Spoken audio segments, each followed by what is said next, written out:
And we're live. Welcome. This is Melinda Kunst from Hope When There Was None, bringing on just a fabulous guest, Lizy. Oh my goodness. I listened to her story and I've been trying to stop doing that because I want to kind of have more of a authentic guest interview without knowing like, oh, I know this ahead of time.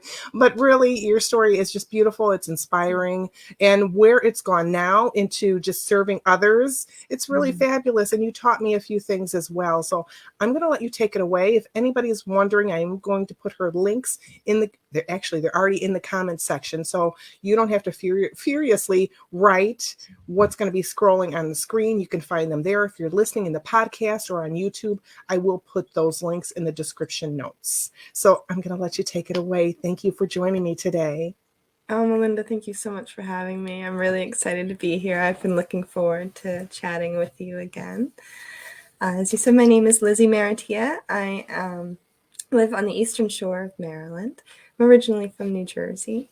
I am a certified cannabis and mindfulness coach. I help others who are ready for sustainable growth in their lives to achieve that and to keep it going, particularly when that change is hard due to experiences with either personal or generational or historical traumas. So that's what I do. I'm very fortunate to be able to see, witness, and foster such transformation in people. And it stems from, so you know my story. It stems from my own experience in transformation, from a very, very angry, very self-destructive, codependent, hypervigilant, PTSD-ridden soul to someone who's no longer angry and resentful of upbringing or of circumstance and my body mainly, and am now comfortable in my own skin, quite literally,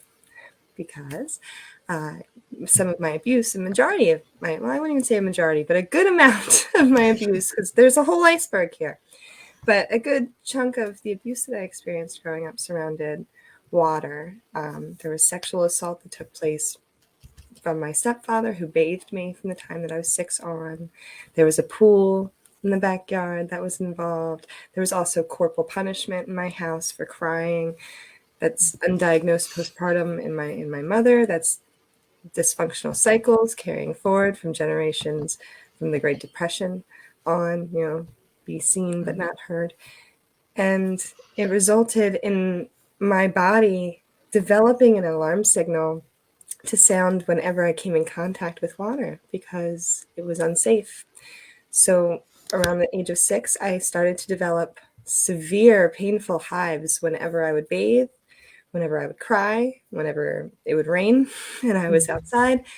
Horrible hives. And for a long time, doctors would tell me, well, they called it idiopathic aquagenic urticaria because idiopathic is the word they use when they don't know exactly where something's coming from.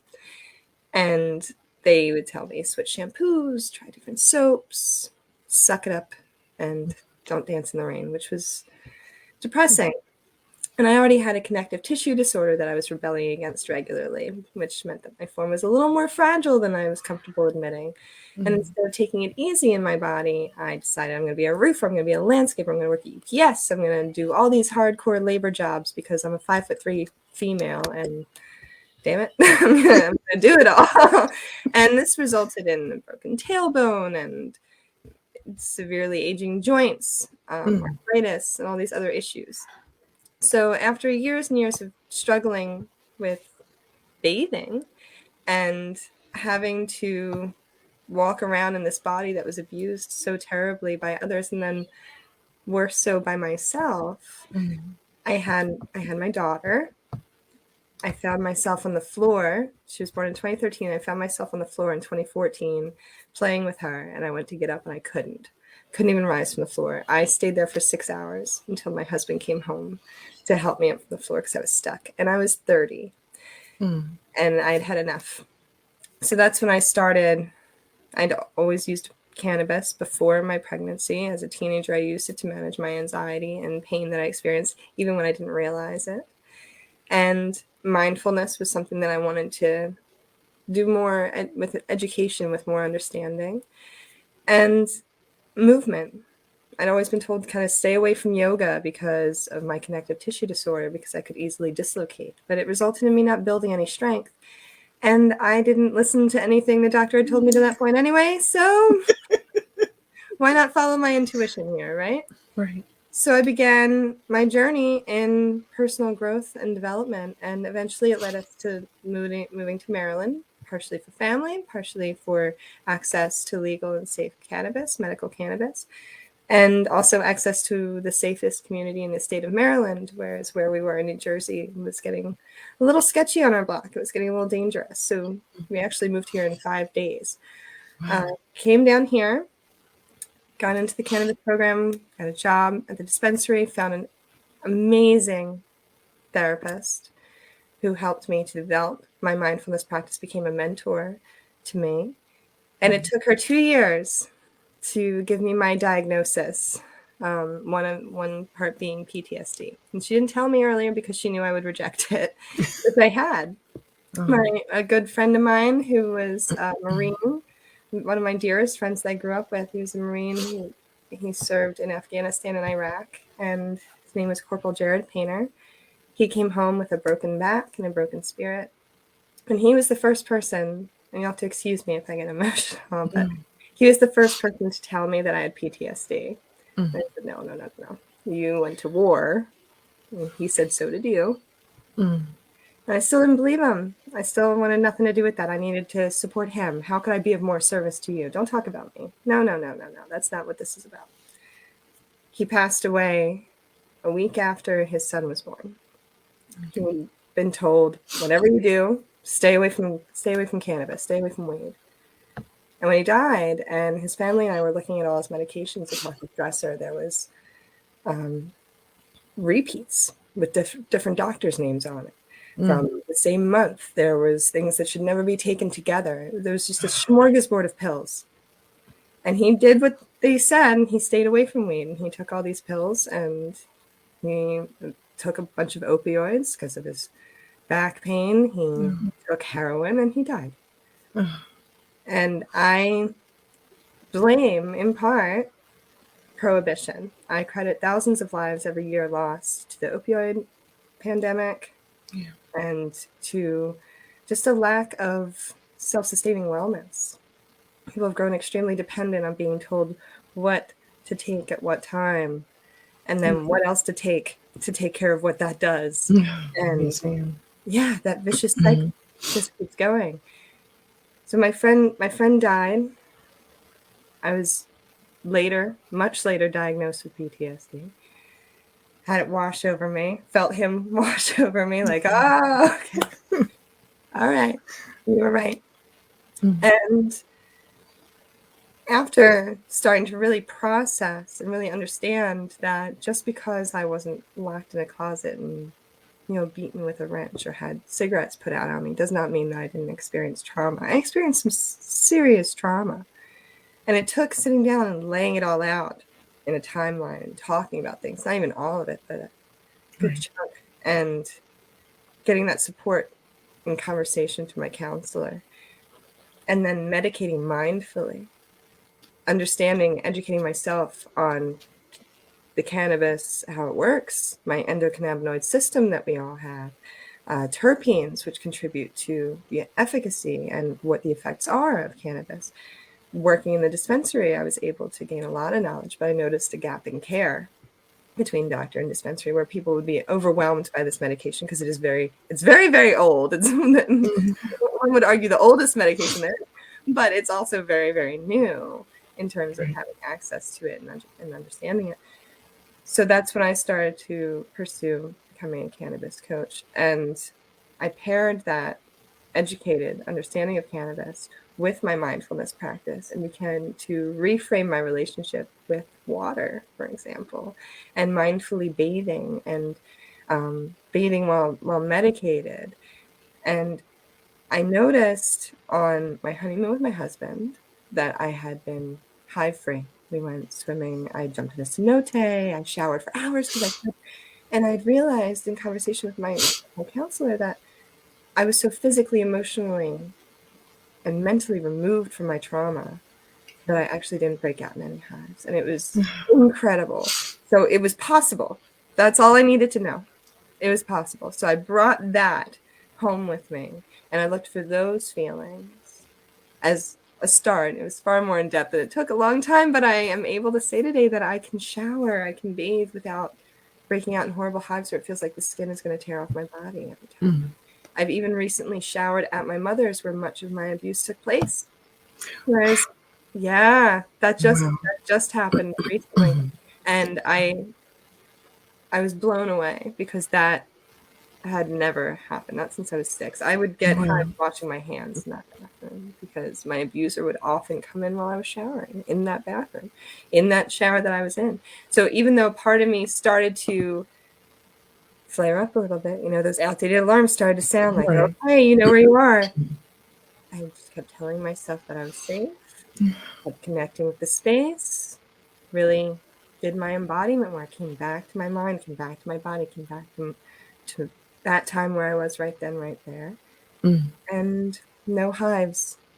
Wow. And speaking of your mom then, well, have you had any closure, or have you been able to speak about it to your family, about the past at all? It took a long time. It took a really long Or time. did anybody acknowledge that that was wrong, or just glossed it over? No, everybody, I told my sisters first. My sisters and my brother are much younger than I am, and their father is my stepfather. So I had to be very careful how I approach it. Mind you, also, he is an addict, and none of us have spoken to him in over 10 years. Not because of his addiction, it was because he did, you know, crappy things, you know, and he's not in any of their lives. But he was even homeless at one point, and I was bringing him food and sneakers under an overpass that he was living under. And then it took my pregnancy where I was like, nope, I'm done. And realizing I was having a little girl. And it's like, okay, that's the end of this cycle. In pregnancy, that's when I told my sisters. And they're twins. They had a feeling. They wondered. And there was one point where he was just sitting with his arm around one on the couch, and he wasn't doing anything. He was just sitting there like a dad would sit with his arm around a daughter in an appropriate way. And from across the house, this was around the time that I was like, okay, I'm done. I was 18, 19. It took that long. And I just stared death daggers at him. And when he got up, I essentially explained that if he ever touched my sisters, he'd be dismembered, if you know what I mean. And and that was it. And that was it. So but until that point, speaking out about it to me in my immature, traumatized mind, I mean, this was my entire life, infancy. He started his first date with my mother. She was 3 days before she had me. Oh my goodness. So now we see the red flag in that alone. I wet the bed until I was 9. Now we know that red flag. Then I got beat for wetting my pants. Insult, and then injury, and then insult, and then injury, right? Right. Contributing again to my allergy to moisture, because I was constantly soaked from wetting my pants. And these things, they built up. They sent me into shame, blame spirals. And it took being pregnant to kick the brakes on for him. Like, no more dysfunctional cycles here. This isn't going to happen. So I told my sisters. They heard me, absolutely. Told my brother, probably, he's the youngest. I told him a couple of years after that. And then I didn't tell my mom. Well, no, I told him probably a year later. I told my mom about a year after that. Yeah. Shocked. Wow. She was shocked. Okay. Wow. Which I think comes with its own heaping helping of guilt. Okay. When there was no idea. Because there's, again, undiagnosed postpartum. We're talking about a woman who had me at 21, 1985. Her own mother called her a whore for getting pregnant. Oh. That's different now. My grandmother loves me. But again, products of different generations, which doesn't negate the pain that it causes by any means. But hurt people. And it was not a great relationship growing up. And she was shocked, and she had to swallow her own understanding of this went down under my nose. How? Where was I? What was I doing? So there hasn't been a whole lot of conversations around it, but that's more work that I had to do on my own, coming to the acceptance, because that's what mindfulness is. That's what a lot of people don't understand. The common misconception people believe when they're practicing mindfulness or meditation, for example, that they're sitting with their minds empty and just humming, and it's not it. The mind is that's what it's got to do, right? Right. It's function. And if you're not right here, the only options are then, neither of which you can control. Typically, it's going to go to the worst things because the brain is designed also to help us to survive. So it's looking for danger to respond to. And if that dangerous past is going to wonder, how can I prepare? Okay, well, I'll send off a ton of red flares whenever we go anywhere near water, and you're going to itch and be in a ton of pain, so you get the heck out of there. So these things happening, people grow addicted to these emotions without even realizing the chemical response in their body. And that was my mother as well. There's a lot of pain there for her, a lot of pain there for both of us, and me understanding that in my mindfulness, that acceptance part, that the relationship, it doesn't need to meet this illusion that I have that's decided by whom, by society.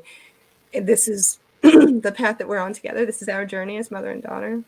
And can I be grateful for what I've got? And since I've made that decision, and I also put up boundaries, internal boundaries, protecting my sovereign self. So I was investing emotionally. And it's exhausting. Yes. It's exhausting to just let every emotion take over in an experience or in preparation of a conversation that likely won't happen at all the way that you prepare. I'd say won't. It won't. Instead of investing all of this emotion into feeling disappointed or feeling on guard and getting defensive, which then sends my mother on guard, that doesn't help things. Right. Instead of going there, simply showing self-compassion and compassion for her every time. Compassion. It's what it's got to be. Again, it doesn't negate that I was hurt. Right. It doesn't negate that I have to spend literally every moment of my life healing from trauma. As of right now, it's still constant, active, or constant conversations in my head. Is this because of what I experienced? Is this because of what I went through? Oh, is this why I'm this way? Because I'm doing that work. And as a teacher, reminding myself when to be a student of that too, not always thinking, how does this relate to my clients? That's extra work, I want to help my clients, but I also have to keep myself separate. But instead of investing all my emotion into those mental processes, I reserve that energy, show compassion, understand that hurt people, understand that my mother was hurt. My father, my biological father, a con artist, violent, abusive, beat her while she was pregnant, broke ribs. She's been through it, really, really through it. It's not a story that I totally understand because that conversation hasn't really happened in great detail. But that's one of those things where I'll ask my clients, okay, is this your crap or is this someone else's crap? That's her crap. That's hers. And that can translate even as pain, just like the physical presentation of my PTSD through hives. We're all familiar that we can carry tension in our necks. Oh, yeah. We can carry stress and fear in our knees, joy in our jaws, when we smile. Right. I'm carrying pain from my mother, and I can ask myself when I'll feel an ache or a pain, is that mine or is that my mom's? Is that mine or is that my grandmother's? Whose pain am I carrying here? And when I identify that it's not mine, it dissipates. Thank you. And I know that's something that I was actually going to get on the subject on doing body scans a little bit. Personally, I do Soulful Sundays, and I was going to touch on that. So thank you for mentioning that. That is, and you've just said everything so beautifully. Thank you. And yes, just as a reminder, hey, is this my crap or your crap? And yeah, because we can take that on. So thank you for that. Oh, that was so beautiful. And I told you before, and I'm going to say it again, I just wish I can just give your inner child a hug. Just give you a hug. And when I appreciate it. Oh man. And you just triggered something in me. I wet the bed. I wet the bed until I was 11. And yeah, I would get in trouble for wetting the bed by my stepfather. And so when I got old enough to realize that, hey, I just wet the bed, I would scramble to go ahead and get those sheets changed before he would notice. Yeah. I just thought of that. So thank you. I can let that go. Yeah.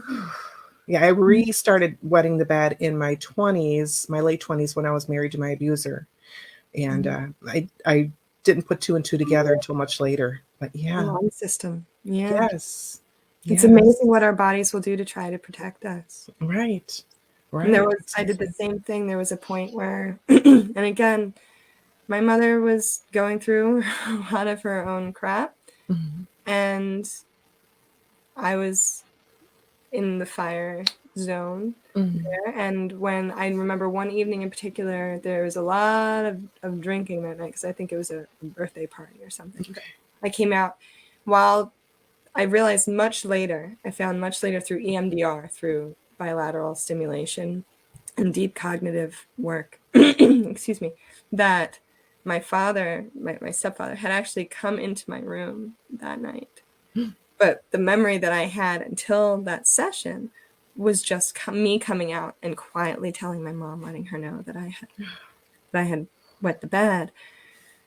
And there was a party going on, and she'd been drinking, and she was angry that I was disrupting. And she was probably 26, 27, which when I was 26, 27, I put a lot of thought into her response, and I did not accept it. But underwear was torn off, put right over my face instead, so I could smell how disgusting I was right in front of everybody.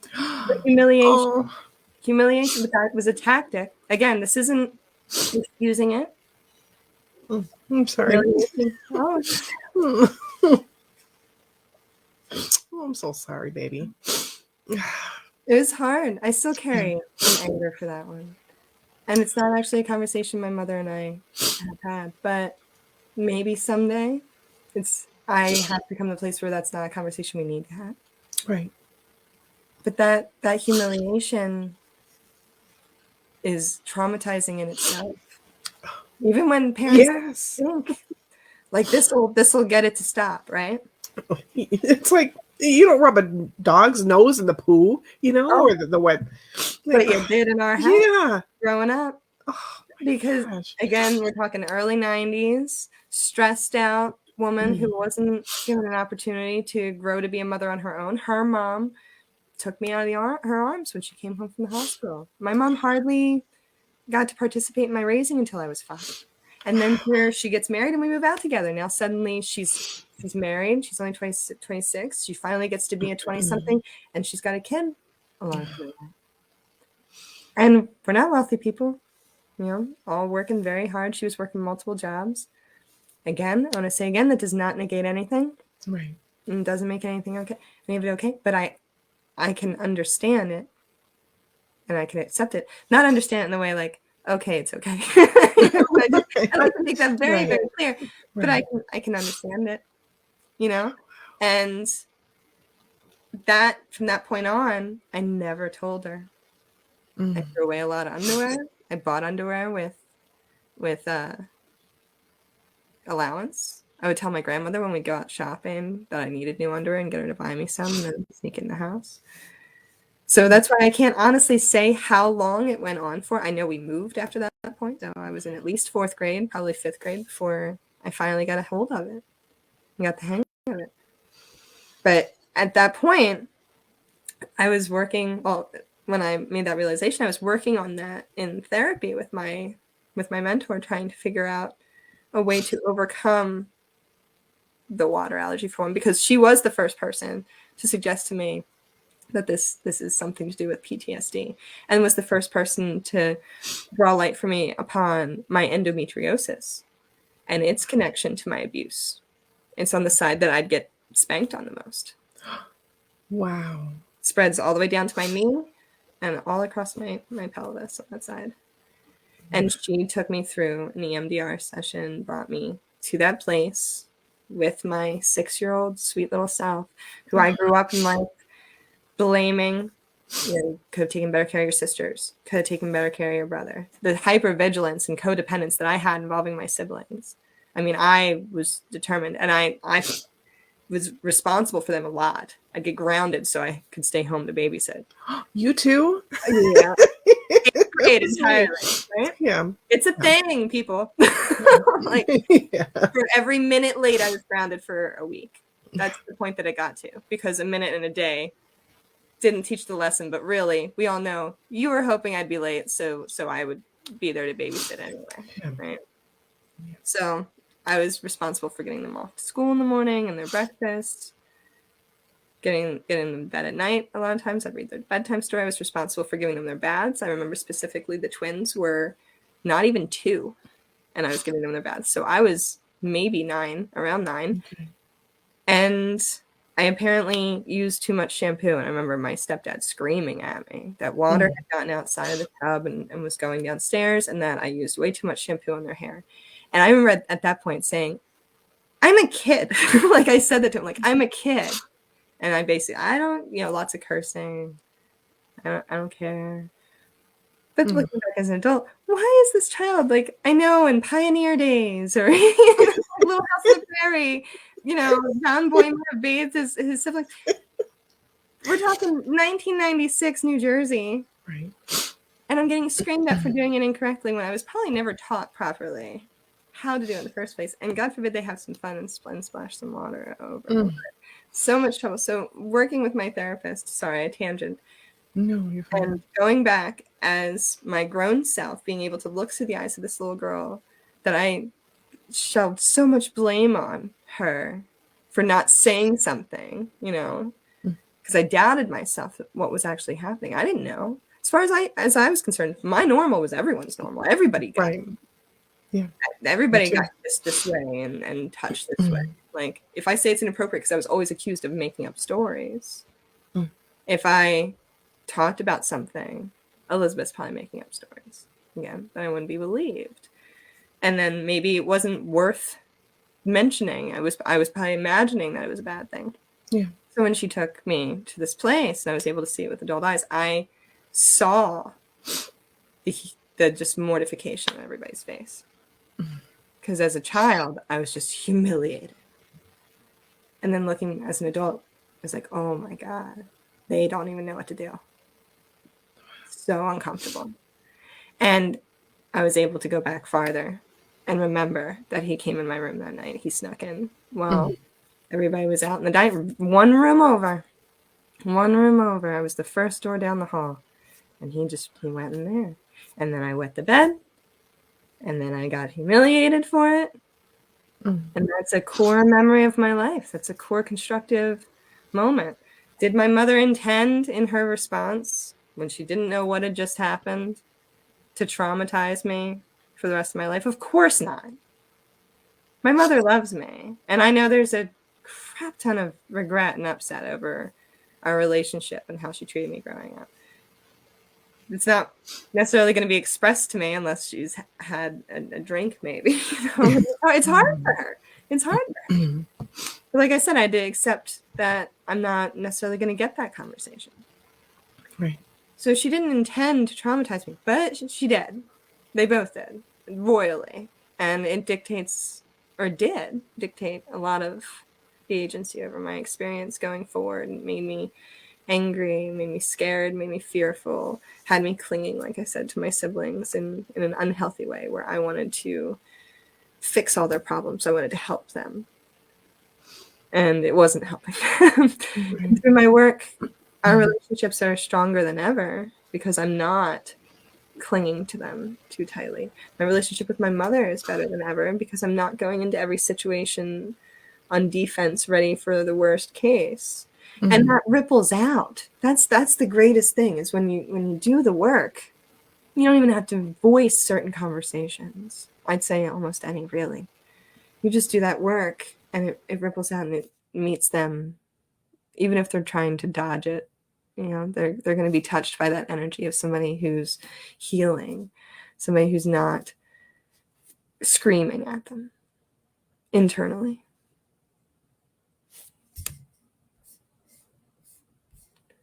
Oh no. I don't know if I froze or you froze.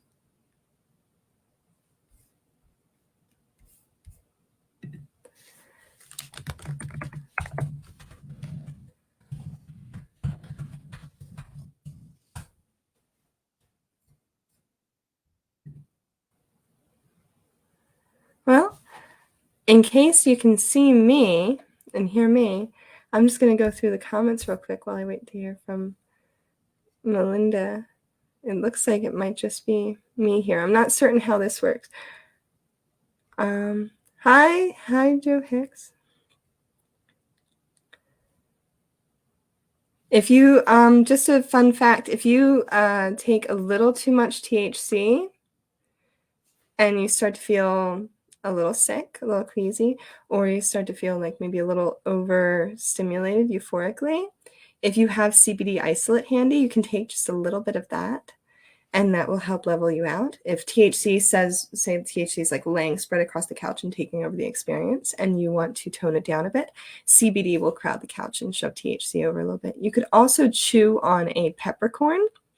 It's chock full of a terpene called beta-caryophyllene, which has the same effect on THC. So I've seen it work like that. If you find it also with the headache, beta-caryophyllene can help with that. So if the THC does a little too much, you can do it that way. There are other ways to take THC that don't bring on those effects if you would like to look into those as well. For example, suppositories.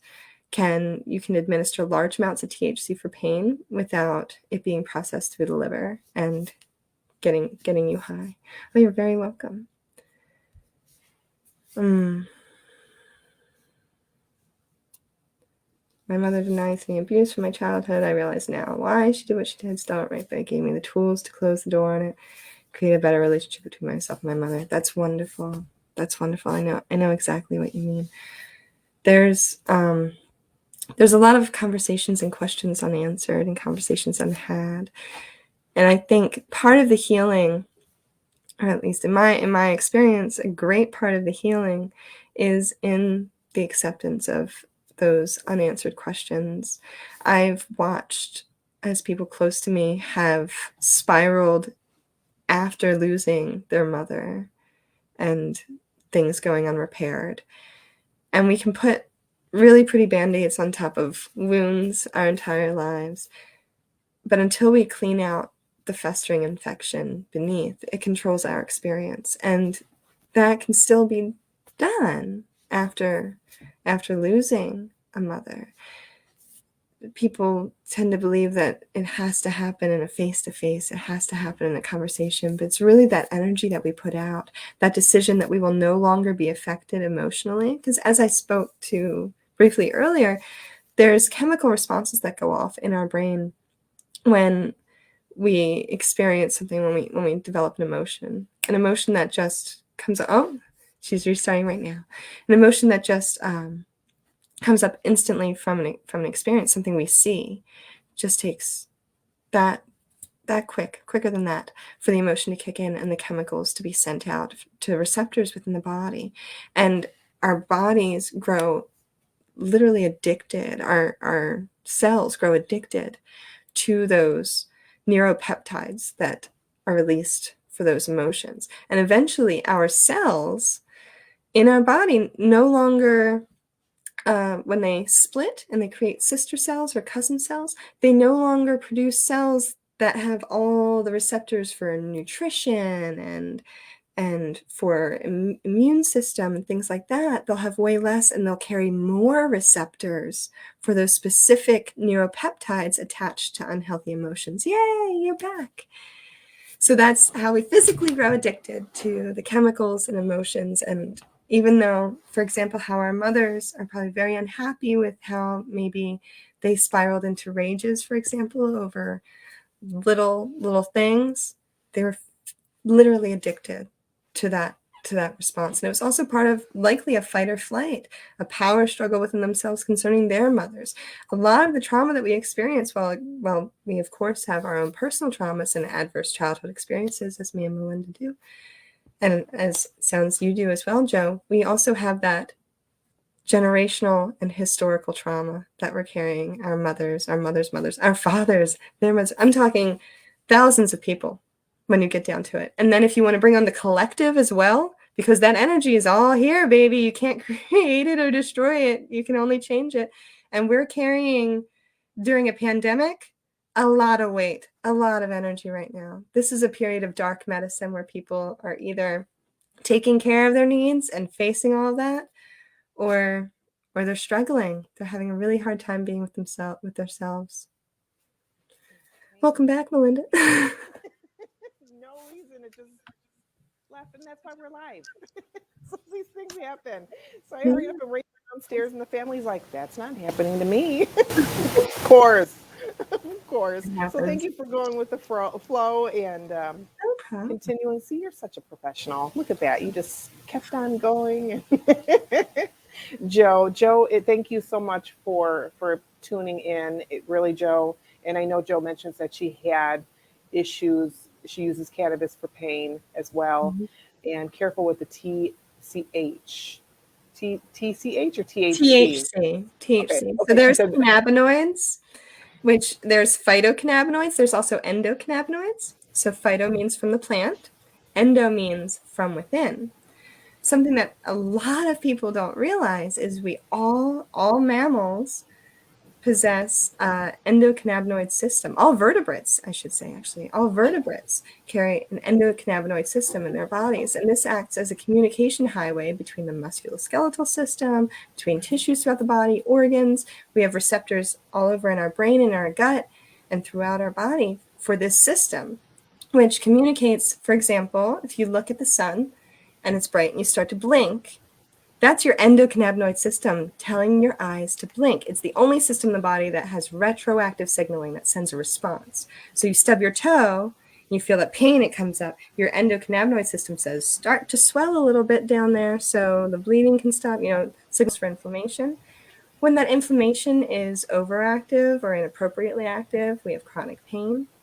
When our endocannabinoid system is not in balance, we can experience endocannabinoid deficiencies like PTSD, like diabetes, like arthritis, fibromyalgia, which is a trauma-induced chronic pain, which is the same like endometriosis. And when you go into a doctor and you say you have fibromyalgia, how quickly do they stop taking you seriously? Yeah. Right? Yeah. Well, in my case too, they didn't believe the Lyme diagnosis, and they said, "Well, you just have fibro." I'm like, okay. Okay, so, but I totally agree with you about the medication of your friend too, who gave me medication to, oh, well, I know you'll have this side effect, and so you'll need this, or I would say, oh yeah, it makes me feel like this. Well, let's give you a prescription for something else. And that's what really, truly, a lot of that disenchanted me with our medical system, and I didn't want to be on those medicines. And I did mention to you before that I had tried the CBD oil, and we talked about that. Thank you for educating me on that, and how I had never been able to find an oil that didn't give me migraines, which I was taking for pain as well as migraines, but it made my migraines worse. So can you touch on that at all about the oils? Yeah, well, absolutely. So as I was saying, like you just mentioned how you'll have these side effects from other medications. What they do when you introduce these chemicals to the body is they're often cutting off signaling, or they're often replacing signaling, which means that they're just batting around in your system trying to find what cell they need to talk to, right? Whereas cannabinoids, anything connected with cannabis, they're like locks and keys. They're going to find their key that they go to, and they're going to go there. And as I said, there's phyto and there's endo. We create cannabinoids. We create something called anandamide. That's one of them within our bodies on demand. All vertebrates do this, like a runner's high.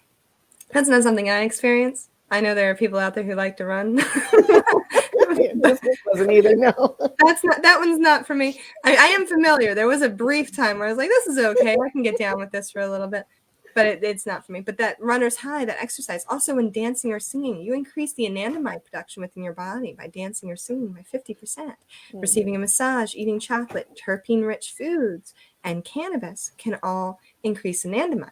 Now, anandamide, that endocannabinoid that we all produce, that runner's high, is ananda comes from the Sanskrit word for bliss. It's considered the bliss molecule. It allows us to feel pleasure and motivation. So those who are depressed have low to no anandamide production within their brains. The PTSD, same thing. Now, they have created synthetic medications to try and do things with the anandamide in people's brains. It's a partial agonist, so imagine a dimmer switch. It'll turn it a little bit and give you a little bit of juice, a little bit of boost. THC is the phytocannabinoid that is similar to anandamide, another partial agonist. So when we bring them together, we're talking about homeostasis. We turn that switch all the way up. We feel joy, we feel pleasure, we feel motivation. When they try to create synthetics, they try to create a synthetic cannabis-derived medication for obesity. It was an anti-obesity medication called rimonabant. During the trial, because the synthetic was just doing its thing, it's not finding its specific locks to go to, it cut off anandamide production in participants, and 12 people committed suicide. Oh my God. Isn't that insane? Committed suicide. These were happy people. They were fine. They weren't going to this. I mean, I don't know their lives, but they weren't going to this for depression. They were going for obesity, for weight loss. And within the trial, a dozen people committed suicide. So they shut that down. When you need potassium, are you going to eat a wax banana? No, you're going to eat a banana unless you're allergic or something else. But the real thing is superior. So these synthetics are dangerous. As I said, THC is the phytocannabinoid. We have these things that are in the plants that can meet, match, and support what we produce within our body naturally to turn these keys where they need to be turned, as much as they need to be turned, especially when we develop our own understanding of what we need and how to attain it. And we achieve homeostasis. Everything's working properly.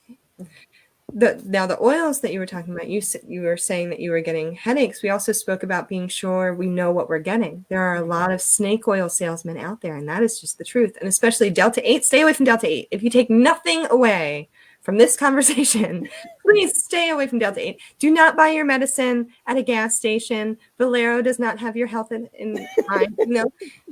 Don't do that. But Delta-8 is a money grab. Because the CBD industry has boomed. It's everywhere. People are producing it all over the place. When we were in New York, there are trucks going down the street like they sell ice cream, but they're selling CBD. Wow. This has resulted in a lot of unregulated product over the counters and price drop. So they needed something new. So growers out there with chemistry sets tinkered around with THC, synthesized it, because there is not that much Delta-8 in cannabis naturally. They needed it in large scale amounts in order to sell it. They say that it doesn't get you high. Lies. It absolutely does. Several people I know, because they know who to call, have messaged me and said, I'm rocking back and forth in the fetal position. I feel like I'm going to die. I just took Delta-8. I bought it at the store over the counter. I don't understand. They say it doesn't get you high. And that's why I tell them, as I said, Joe, you take a little CBD or chew on a peppercorn if you don't have that handy, to balance the effects and bring yourself down. But it's dangerous. And for me, as someone who is striving so hard to squash a stigma, it really damages the integrity of industry already under constant scrutiny. We do not need this kind of crap coming through here. So being careful about what you're putting into your body. You can go to a vitamin store that sells CBD and buy something off the counter, think it's going to be perfectly fine, but it could include botanically derived terpenes, for example, that don't come from cannabis, that come from lavender, let's say, for sedative effects. Well, what if that lavender was grown with a fertilizer that isn't meant to be ingested, especially if it's something that's being vaporized? That could really damage someone. I mean, we're talking serious harm. These things need third-party testing for toxic metals, for toxic pesticides and fertilizers, for harmful byproducts. And when you ask for third-party testing, if they say no, you run. You don't buy their things. Or if they give you testing that they did in-house, no, you run. You don't buy their things. Third-party testing, that's why I believe medical grade is the absolute way to go as much as possible when possible, because the regulation is going to be there. And you're going to know what you're getting. There's also isolate, as I said, versus full spectrum. Isolate has its place in case like that, like where you take a little too much THC and trying to come down a little bit. But full spectrum means that you're getting all of the terpenes, all the goodness that was in this plant. The terpenes are present in all plants. They decide the pigment, aroma, and flavor of plants. So spices and herbs, what you're tasting, what you're smelling, those are terpenes. They are present in cannabis as well. As I said, linalool comes from lavender. That's sedative. It's also in cannabis, the indica leaning cannabis. Sativa is more for daytime, uplifting for the majority of people. Indica puts you in the couch. That's that nice couch block. I'm relaxed. I'm ready to watch The Office and have a good night. That's indica. It's also, sativa, something with limonene in it, which is present in citrus fruit, gives energy, gives mood enhancement. Okay, I got a job to get done. I'm going to have some of this cannabis that's high in limonene, maybe some myrcene, which is present in mangoes, because this will make it last longer for me, and it'll provide a little pain relief. Beta-caryophyllene, as I mentioned before, is in peppercorn, and that also can help bring someone down if they go a little overboard with the THC. That is great for pain as well. Most of these terpenes are anti-inflammatories. So if you've heard to squeeze lemon in your tea for energy, same principle. If you've heard to have lavender tea at night, for I'm thinking tea because I have a cup of it here.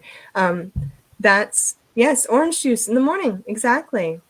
And one, you're getting a nice dose of vitamins first thing in the day. You're getting that, vitamin C and stuff, and you're also introducing limonene into your system for a little energy, for a little mood enhancement.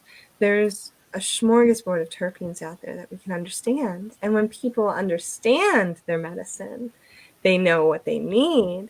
They only address those needs. They don't have to worry about side effects. Like the linalool can help me sleep without putting me into some weird ambient tweet place or have me having, drooling on myself. Sleep medicines, most of the time, medications, they're just blocking off things that keep you awake. They're not really helping you to get restful sleep. Whereas you take something like cannabis, that's going to turn the locks within your body that need to be turned in your endocannabinoid system, addressing the underlying issues that are preventing you from sleeping means that you're going to get rest. You'll still be able to wake up if there's something in the middle of the night. You don't have to worry about sleeping through the phone ringing if there's an emergency or the fire alarm is going off. It's quality, restful sleep. It takes protocol, diligence, titration, and in my case with coaching, I have found that in states where it's becoming federally legal, those doctors that just prescribe real quick, who are experts, of course, in medicine, aren't experts in cannabis. They're becoming obsolete. Wow. A lot of people need coaches like myself to help them understand their medicine, what they're looking for, different modes of taking it. I mentioned while you were reconnecting that suppositories are a nice option for getting a large amount of THC for pain without bringing on all the euphoric effects, because it's not processed through the liver as it is when you ingest it or you inhale it. Wow, thank you so much. I'm going to have to listen to that part. Yeah, and there's a lot of people that are scared away by, they're going to get high and so on. So thank you for bringing so much of this to the forefront and just giving that real talk about this. So it seems a lot less scary to me when you talk about this. That I'm going to be having a bag of Cheetos sitting on the couch. Yeah, exactly. And heading out and looking for some White Castles. Yes, you can make the experience what you need it to be. But it comes from not just understanding the cannabis itself, but understanding the self and what the self needs, and having that dance between the two. Wow, thank you. And if anybody is interested in any of her groups or the group that she has, I've had the links here. You can find her on Facebook, TikTok. I have her website here. I'm just going down the list. Again, they're in the comments section. And you did have an article on a mindful practice that I did put the link down here in that. And then you were in Leaf magazine, September 21st issue, page 18. So I have that listed too. You can find that in the comments. But yeah, please reach out. She's amazing. She's a beautiful story. Really and truly, thank you so much. And thank you for taking over the show. I appreciate it. No problem. No problem at all. My pleasure. I really appreciate this opportunity to speak. And I know, as in my experience, in my capacity as a coach and somebody who's always been fairly vocal about my experience, even when I didn't realize that it was the trauma that it was, we're all wonderful, we're all unique, but we're not that special. It's out there, right?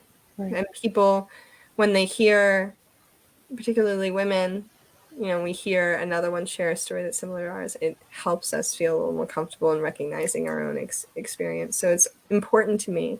That's why it's not the most comfortable thing necessarily talking about my mom. I don't know that I'm going to send her the link to this, because it might hurt her. And that's, right. I'm not out here trying to hurt my mom. I'm not sitting here saying she's a terrible person, she did a crappy job. She did what she could with what she had. And you did that beautifully. You did, still honoring her position as mother. And yeah, that's beautiful. That really is. That was, and that mind-blowing, because there's some that had experiences such as this with that mother figure or father figure, and it's really left a lot of bitterness going forward. So my gosh, thank you. And also sharing that it's taken you a while to get to where you are now, that it didn't happen overnight, which is, I know that I felt like, oh, I'm out of that situation, I should be healed like that. Well, it does take time. So thank you. We put a lot of pressure on ourselves, don't we? Yes. When really we're always, I'll be 80, and when I think about my mother, I'll be looking at her through the lens of a child, because I have these experiences. My siblings have a different mother than I do, essentially. My mother was 21 when she had me. My mother was still at home with her parents for another 5 years, experiencing what she was experiencing. Their mother, my sister's mother, their mother was 29 when she had them. My brother's mother was 33 when she had him. They have a different mother. So my sisters have a different relationship with her. My brother has a different relationship with her. And my one sister and my brother are living at home right now. That's their relationship is going to evolve and continue to be different. So, and hold space for the fact that we all experience a constant, continual evolution. And I don't expect my mother to be the same woman today in her 50s as she was when she was in her 20s. And I can hold her accountable without beating her up constantly in my head, because who did that make miserable? Me. Right. And I didn't want to make my mom miserable anyway, because hurt people. She was miserable. That's how we got into this place, in the first place.